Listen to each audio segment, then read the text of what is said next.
Hello guys, welcome to my YouTube channel study with Preeti Sharma. आज हम 12th class के economics का चैप्टर नंबर 1 स्टार्ट करने जा रहे हैं।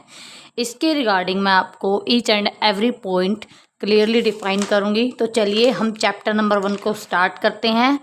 पहला है हमारा what is an economy.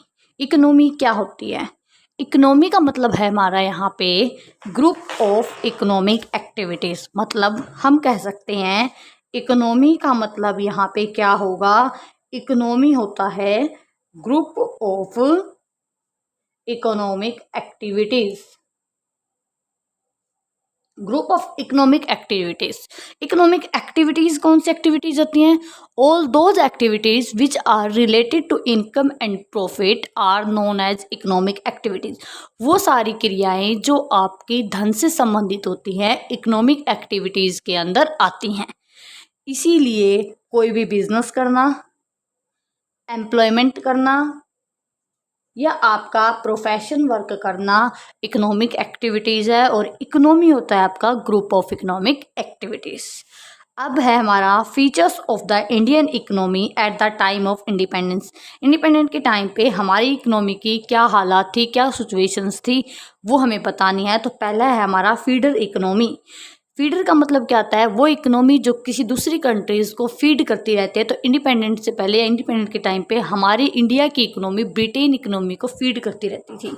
It was just a feeder economy for the growing British industries.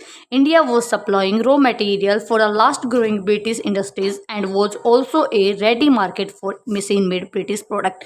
हमारे सारे रॉ मटेरियल ट्रांसफ़र कर दिए जाते थे ब्रिटेन को, और ब्रिटेन से मशीन मेड प्रोडक्ट इम्पोर्ट कर दिए जाते थे इंडिया के अंदर। सेकंड पॉइंट है हमारा semi feudal economy. Semi feudal economy का मतलब है eight the time of independence Indian economy was the semi feudal. A semi feudal economy is one which is neither completely feudal और nor completely capitalist. यानी कि ना तो हमारी economy socialist थी पूरी तरीके से, ना कैपिटलिस्ट थी। हमारी इकोनॉमी क्या थी? सेमी फ्यूडल थी। हमारे जितने भी तीनों सेक्टर्स हैं तीनों अंडर डेवलप्ड थे, कोई भी हमारा सेक्टर डेवलप्ड नहीं था। अब बात करते हैं थर्ड पॉइंट की। थर्ड पॉइंट है हमारा स्टैग्नेंट इकोनॉमी। स्टैग्नेंट का मतलब क्या होता है?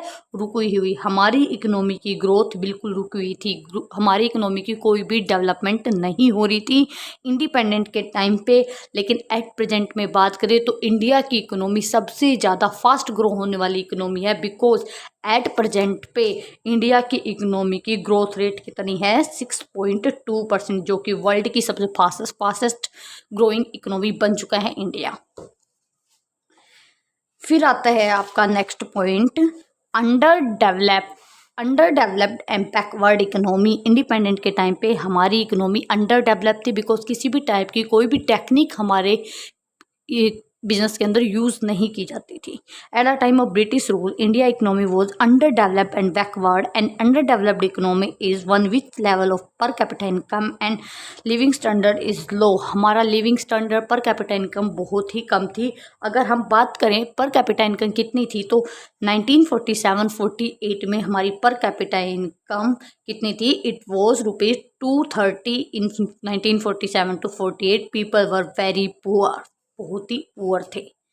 फिर है हमारा depleted economy. India was depleted economy at the time of independence. Depleted economy is an economy where in no arrangement has been made to replace the depreciated physical assets on account of their executive use. यानी कि हमारे पास इतनी भी capacity नहीं थी कि हम अपनी फिजिकल एसेट्स को, जो कि अंग्रेजों ने अपनी वॉर लड़ने में, ब्रिटिश गवर्नमेंट ने अपने वॉर लड़ने में हमारी मशीन्स का एक्सेस में यूज़ किया था। दिन रात हमारी मशीन्स यूज़ होती थी, तो हमारे पास इतनी भी कैपिटल नहीं थी कि हम अपनी इन मशीन्स को रिप्लेस कर पाए।